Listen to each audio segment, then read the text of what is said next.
Good day everyone, this is Ma'am Aduko and today we have a new tutorial video lesson about decimals. Our lesson objectives are define decimal, convert fractions to decimals and vice versa, and the last is convert decimals to percent and vice versa. A decimal number is a fraction or mixed numbers whose denominator is a multiple of 10, 100, 1000 or n times of 10. The decimal number, like in our example here, 5 and 3/10, it means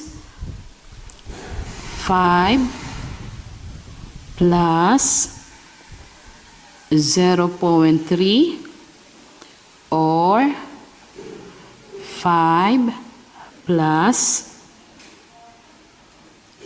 3/10 or 5 and 3/10. Another example we have here 935 and 47 hundredths. So it can be broken down as 900 plus 30 plus 5 plus 4/10 plus 700. Written on the board the decimal placement of names, and we can see on the right side of the decimal point, okay, so the placement of the whole numbers with their corresponding values, ones, tens, hundreds and thousands. And on the right side of the decimal point, we can see the decimal placement of names with their corresponding values. So tens, hundreds, thousands, 10,000s, 100,000s, and then millions. So as a student, you must be able to familiarize the decimal placement of names and values in order for you to be able to read and write decimals. To read a decimal numbers or write it in words, we need to follow a series of steps. Example, we have here in the board 15.083. Okay, so the first steps is begin with the whole numbers to the left of the decimal point. So where is the left of the decimal point? So this is the left of the decimal point. So we need to write 15. Okay, my pen is not writing 15.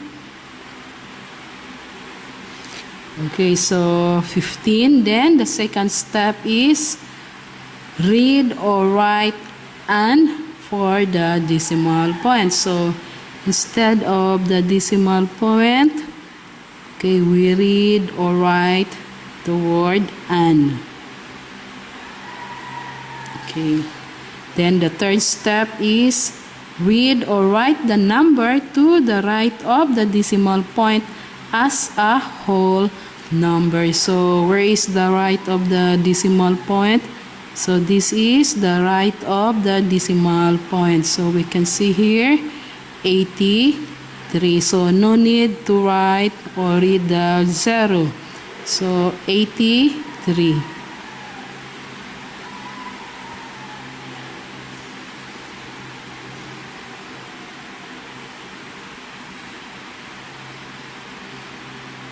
Okay, so 83, and then the last step is use the name of the decimal place of the final digits. So we can see here the placement of the digits. Okay, so at the right side of the decimal point, so this is tens, this one, and then the 8 is hundreds, and then the 3 is thousands. So the place value is in thousands.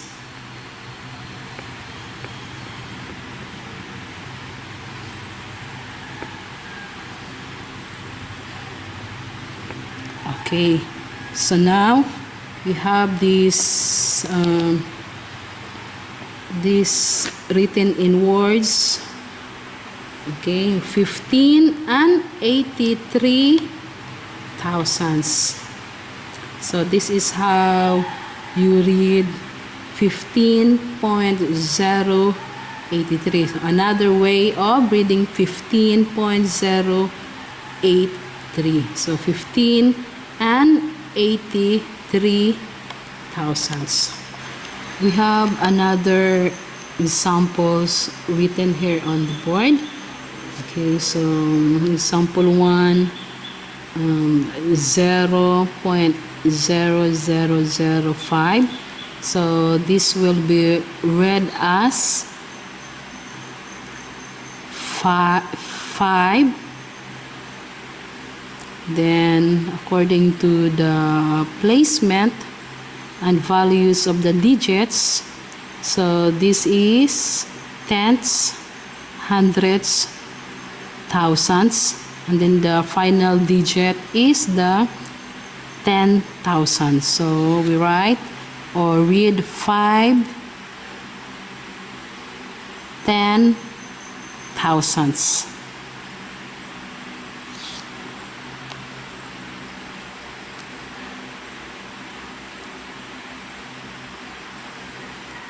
Okay, so another example is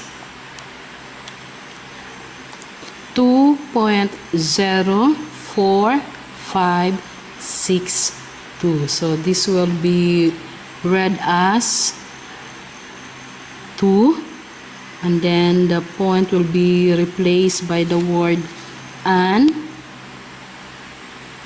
2 and then the right side of the decimal point will be read as a whole numbers. Okay, so 2 and 4,000.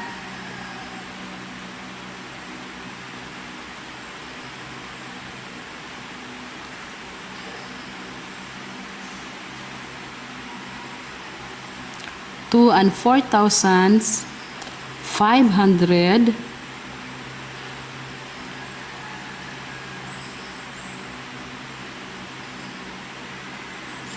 60,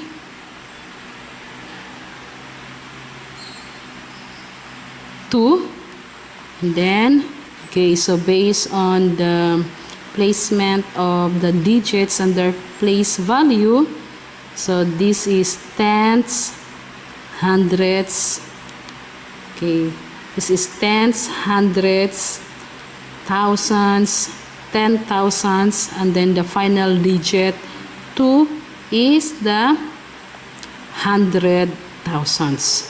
Okay, so we continue to write. Okay, so 100,000s.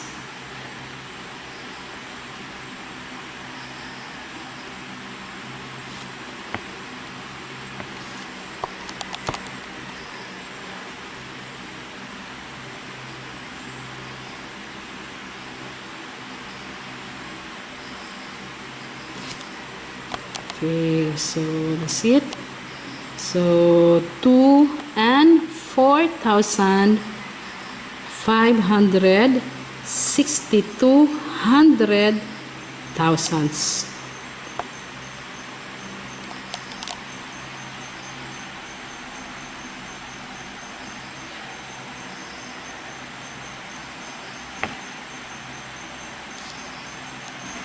I have here on the board 324 peso and 57 centavos.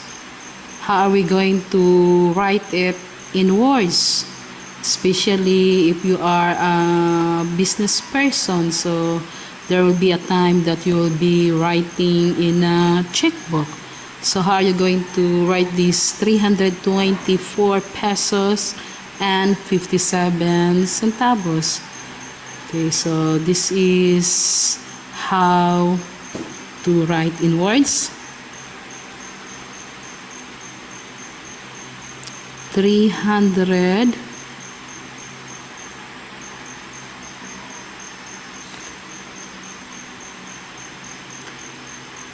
24, and then don't forget the and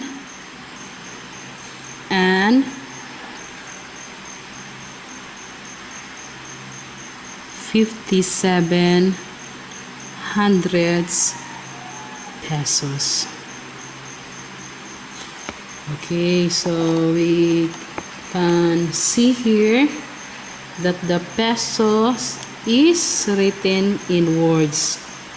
So the pesos is written in words. Okay, so while the cents or the centavos is written as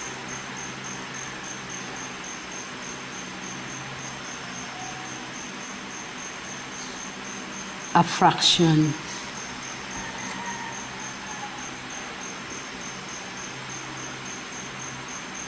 Okay, so 57 hundredths.